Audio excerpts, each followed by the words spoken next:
जयपुर के जवाहर कला केंद्र में आज वरिष्ठ पत्रकार गुलाब कोठारी द्वारा लिखित पुस्तक स्त्री देह से आगे पर चर्चा और संवाद कार्यक्रम आयोजित किया गया। कार्यक्रम में राजस्थान विश्वविद्यालय की कुलपति प्रोफेसर अल्पना कटेजा, राजकीय संस्कृत महाविद्यालय की प्राचार्य डॉक्टर अनुपमा राजौरिया सहित कई विशिष्ट जन मौजूद रहे।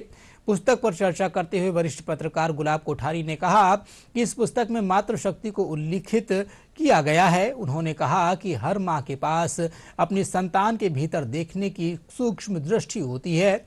इस अवसर पर बुक फेयर का भी आयोजन किया गया।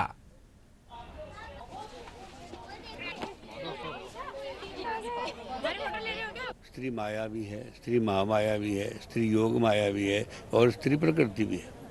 हमको इसी क्रम को समझना पड़ेगा अगर स्त्री को समझना है तो, क्योंकि पुरुष को समझना ही नहीं है, वो कुछ करता ही नहीं है।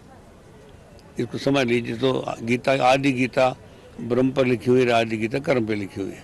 तो जो ब्रह्म है वो तो स्थायी स्थिर भाव में है, उसका स्वरूप तय है, लेकिन जो आधा कर्म भाग है वो स्त्री है सारी, वो माया, महामाया, प्रकृति सब मिला के, तो उन स्वरूपों को समझने का काम मुझे करना, और वो सब सारे स्वरूप हर स्त्री के अंदर है।